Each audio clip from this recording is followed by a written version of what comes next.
안녕하세요. 테린이 아빠입니다. 이번 주에 이제 현금을 늘렸기 때문에 이 커뮤니티 게시글에도 제가 그 영상을 올리기 전에 커뮤니티 게시글에 이제 전체 공개가 되는 이 게시판 같은 글이 있어요.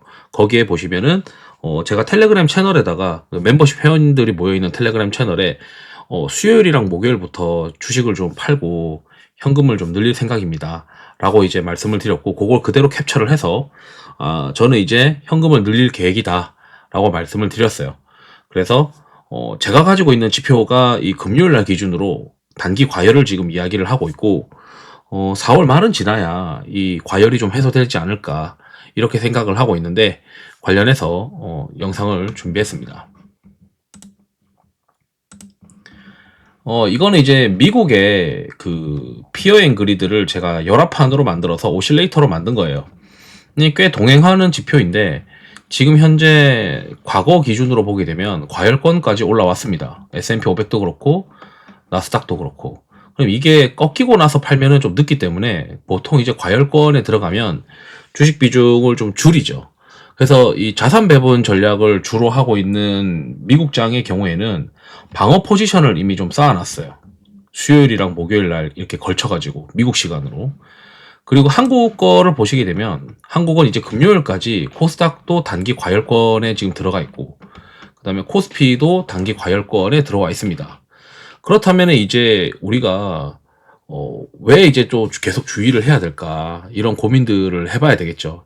만약에 내가 주식을 줄인다고 하면 지금 장에서는 얼마나 줄이는 게 그래도 좀 안전할까. 이번에는 과거 장보다 좀 더 주식 비중을 좀 줄이려고 하고 있습니다.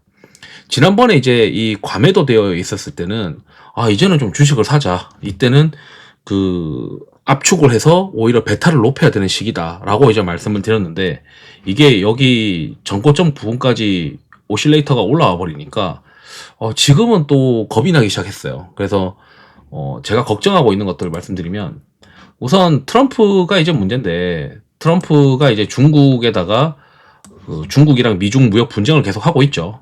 거기에 이제 관련된 악재들이 계속씩 나왔다가 또 멈췄다 하고 있는데, 뭐 17일에 이제 중국과의 관세 협상으로 앞으로 3, 4주 안에 마무리될 수 있다라고 하지만, 과거에 이제 트럼프의 어떤 그 미중 무역 분쟁과 관련된 나무위키를 찾아보게 되면 중간에 이제 이 변동성이 굉장히 커지는 이슈들이 막 나타났다가 줄어들었다가 이렇게 생각이 들더라고요.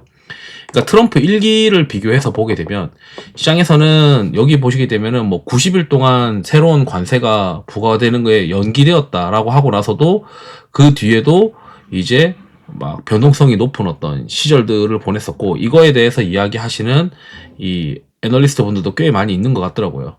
그래서 제가 생각했을 때도 지금 지표가 이제 굉장히 과열권이고, 제가 이제 다른 지표들도 보게 되면 이 업종 쏠림 지수가 굉장히 많이 내려와 있어요.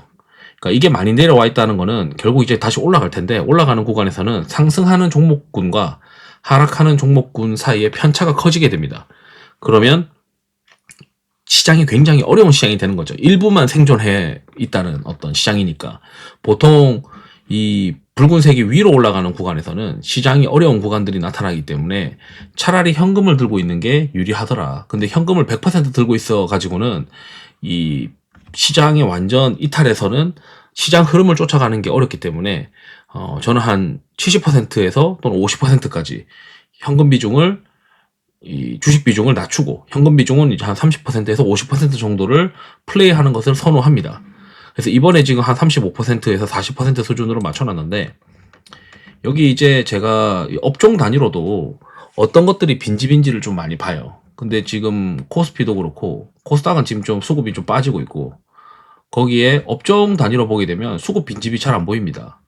바이오가 그나마 최근에 수급이 좀 빠지고 있어요. 먼저 아마 다음번에 시장이 반등할 때 바이오가 먼저 좀 고개를 들 수 있는 가능성이 좀 있어 보이는데, 지금 제가 봤을 때는 수급이 다 꽉 차 있는 흐름들이고, 어디 하나 대피해가지고 수급 빈집으로 갈 만한 업종이 보이지 않습니다. 업종 단위로는. 그래서 제가 봤을 때는 좀 보수적인 스탠스를 해야 되고, 개별 종목 중에서 이제 수급 빈집을 좀 플레이할 수는 있겠지만, 전체 포지셔닝은 지금 피어 앤 그리드 오실레이터를 고려하면 줄여야 될 것 같다. 어차피 트럼프의 어떤 이 관세가 끝난 것도 아니고 이제 일본과 한국을 시작을 하고 있는데 이 결과가 어떻게 나올지 모른다는 게 이제 단점이죠. 그래서 굳이 이 구간에서 내가 무리할 필요가 있겠느냐. 다시 이제 이 파랑색이 충분히 떨어지면은 좀 공격적으로 플레이하자. 뭐 요렇게 지금 생각을 하고 있고요. 지금 이제 아시다시피 요건 제가 기사로 가져온 건데 다음 주에 어닝 시즌이에요. 슈퍼위크라고 해가지고 테슬라, 알파벳, 보잉 등의 실적 발표가 있을 겁니다. 근데 이제 우리가 얼마 전에 ASML 실적 발표에서 관세에 대한 우려가 시장에 이제 나타났단 말이죠. 그래서 이번에 실적 발표할 때 과연 이제 기업들이 관세에 대해서 문제 없어 라고 하겠냐. 저는 그것도 아니라고 생각을 해요. 그래서 이번에 이제 다음 주부터 발표하는 미국의 주요 빅테크 기업들이나 이런 기업들의 실적 발표가 그렇게 시장에 유리한 내용들이 나올까라고 하는 의문이 자꾸 있는 거예요. 게다가 이제 수급 오실레이터는 꽉 차 있는데 실적 발표가 불안해 보이는 거죠, 제 눈에는. 그래서 이런 구간에 내가 잘할 수가 없고 불확실성이 있고 오히려 이제 차라리 과매도 지표라도 있으면은 그걸 믿고서라도 베팅을 해볼 텐데 지금은 과매도 지표도 아니고 다음 주 실적 발표할 때 관세 우려가 시장에 또 노출될 수 있고 그리고 일본이랑 뭐 한국의 어떤 협상이 과연 이제 매끄럽게 나올까? 그런 이제 걱정도 있고 중국이 어떻게 나올까?